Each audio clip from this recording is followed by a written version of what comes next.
Hello and welcome back.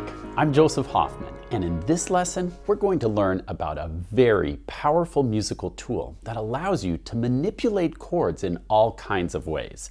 It's called chord inversions, and understanding them is critical for any composer, musician, or pianist, especially as we're getting to more advanced music. Let's come to the piano to check out how chord inversions work. Let's say we wanted to play the chord progression 1 in the key of C, so this is our 1 chord, and then we wanted to play a 4 chord next, which would be right here in the key of C, our F major chord. Now you can see that that's a bit of a jump to get all the way from here to here. That would be what's called not smooth voice leading. If you can imagine that each of these notes is a different voice, this voice would have to go la, la, a pretty big jump up. But there's another way to do that 4 chord using inversions. And we've mentioned this occasionally, that you can take this C and place it down here, and it's still the same chord. This is also an F major chord, it's just inverted. And this makes it much smoother voice leading. Now this voice just has to go la, la, and this middle voice only has to go up a step, whereas before everyone was jumping up a 4th. That's called smooth voice leading. So it's the same chord progression, 1 chord, 4 chord, but now with smooth voice leading thanks to inversions. Let's look at another example. What if we wanted to play the chord progression 1 to a 6 chord? So here's our 1 chord again in the key of C major. And then we've learned recently that the 6 chord, well, we could jump way up here. That would be very unsmooth voice leading. But we could go down here, which is better. So everyone just had to skip down a 3rd. Boom.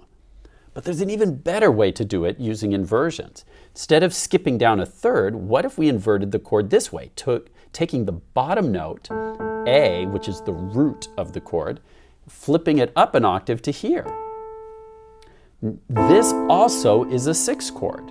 It's an inverted 6 chord, because we still have an A, a C, and an E, but it's inverted. And you'll notice now all we have to do to get from the 1 chord to the 6 chord is just move that 1 note up a step. These 2 voices don't even have to change at all. So that's very smooth voice leading to get from 1 to 6. Now let's review some terminology. In a triad, which is a chord built on thirds like this, each note has a name. We call this the root of the chord. It's the root because it's the note that the triad is built on. So C is the root, E is the 3rd of the chord, and G is called the 5th of the chord. Now, even if we inverted this chord and put the C up here, C is still the root. It's like we took the tree and flipped it upside down with now the roots up in the sky. It's kind of a silly analogy, but even if you invert a chord, this is still considered the root. So now we have the root on top. That's why it's called an inversion. To invert something is just to flip it or to be upside down. We still have the 3rd here and the 5th of the chord down here at the bottom now. Well, the 3rd's at the bottom and the 5th's in the middle, you could say. So let's review the terms. Say them out loud with me as we point. Point on your screen with me. Root. Say it out loud with me. Root, 3rd, 5th. Now, when a chord has the root on the bottom, we call that root position. So this is a C major chord in root position, we could say. Now, if we invert the chord and take the root and put it on top, so now the 3rd is on the bottom like this, it's still a C major chord, but we call it 1st inversion. So repeat after me, C major, 1st inversion.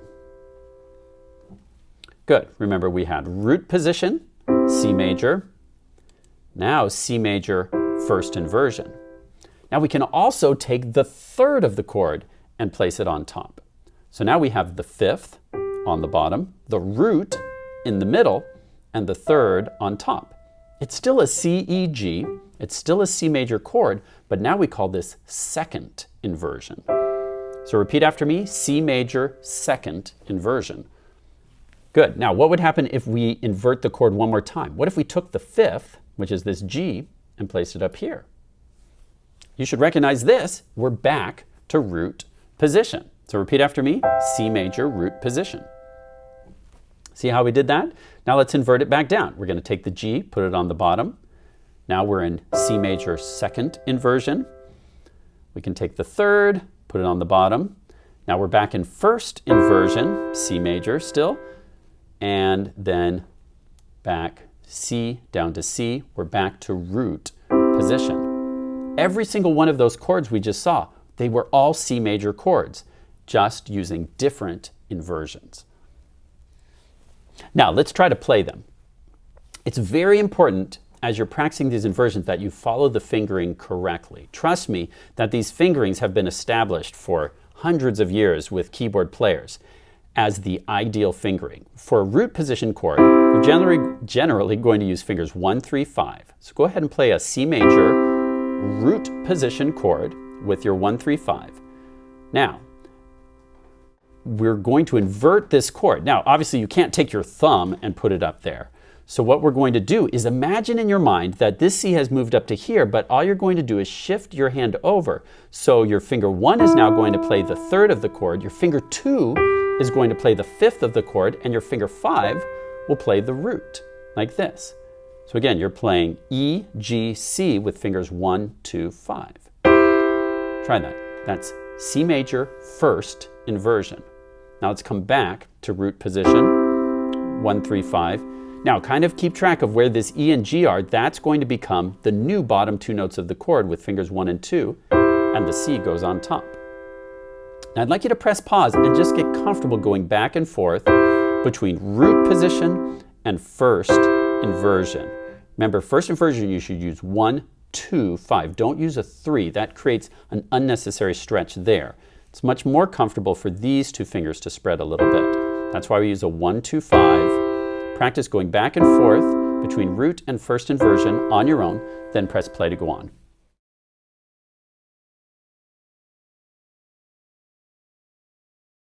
Good.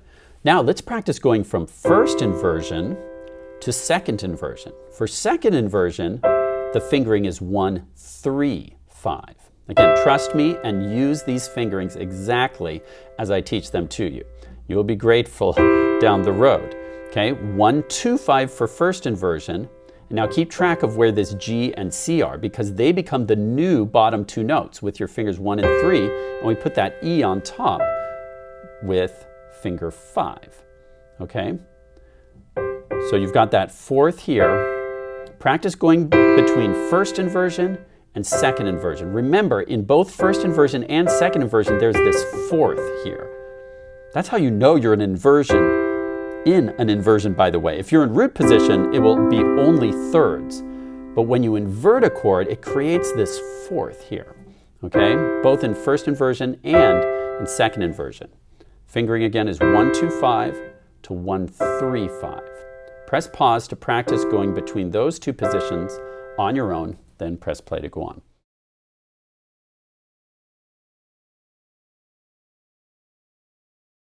Good, now we're ready to practice going from second inversion all the way up to root position.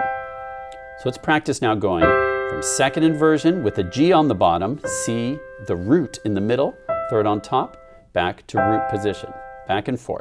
The fingering for both of these is 1, 3, 5. 1, 3, 5 for second inversion, 1, 3, 5 for root position. Okay? Let's try that together. I don't think you need to press pause for this one. Just try this along with me. Root position to second inversion. To root position, we're just putting that G on the bottom for second inversion. Then back up to root. Good. Now, watch how we can put all of those together. We're going to start down here on root position, come up to first inversion. Remember, finger 2 is playing the middle note. Up to second inversion, all the way up to root position. Then we're going to repeat root position, come down to second inversion, finger 3 in the middle, then down to first inversion with 2 in the middle, and then down to root position. Only ever playing C, E, and G. Press pause to try that out a few times on your own, get comfortable with that, and then press play to go on.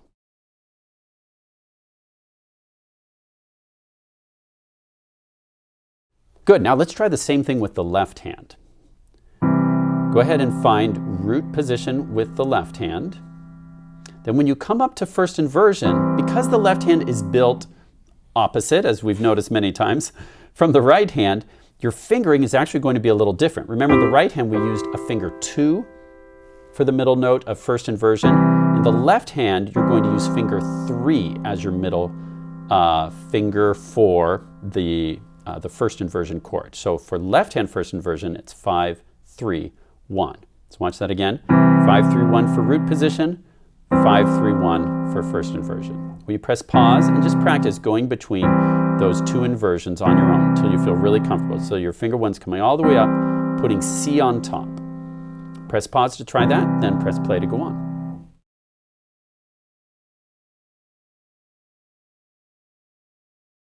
Okay, now let's practice going from first inversion with 5, 3, 1 on C up to second inversion. Remember, you're going to keep that fourth. Now you're going to use finger 2. So fingers 5 and 2 are on G and C, 5 and 2, and finger 1 comes up to this E. And there's our second inversion. Okay, practice going back and forth between first inversion with 5, 3, 1 and second inversion with 5, 2, 1. Practice that on your own for a few tries till you feel comfortable, and then press play to go on.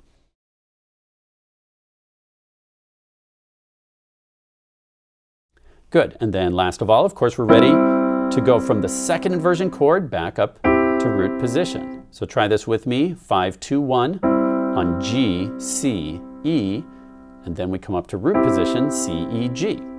We're just rearranging the notes of the chord. Practice this with me. 5, 2, 1 goes to 5, 3, 1. One more time. Good.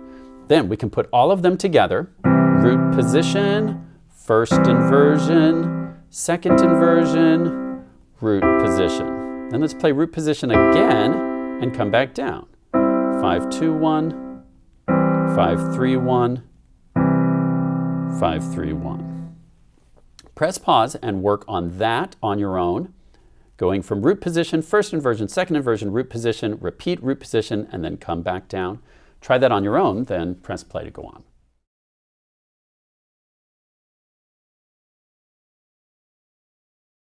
Now, in your practicing, you can also apply this to other chords. Like, let's take the D minor chord, which in the key of C major would be our 2 chord, right? We can do the same thing. What would be the inversion of this root position D minor chord? Well, all we have to do is take this D and put it on top, right? And now we have D minor first inversion, which we'd play like this. And then second inversion would be to take this F and put it on top, which we could play like this. So I still have a D, F, and A. I've just rearranged the notes. Then I can take this A and put it on top to give me this chord. And that's back to my root position chord. So this week in your practicing, I'd like you to try all the different diatonic chords of C major and play them in inversions. Like, here's a challenge for you. Show me, well, let's take the A minor chord, our 6th chord. Can you play that root position? Now, try to show me the first inversion of this chord. If you're playing this, you're correct. C, E, A. Okay, now show me the second inversion. Should be this, E, A, C. Now invert it back up to root position. See how we do that? Now, when you know all of these inversions, it's going to open up a lot of new possibilities with your chord progressions. So I encourage you to practice them and really pay careful attention to the fingerings so you can be a chord inversion master. Nice work learning about chord inversions today. On your own, be sure to practice playing inversions using both your right hand and left hand, and experiment with how you can use chord inversions to make the voice leading of your chord progressions smoother. Happy practicing, and see you next time.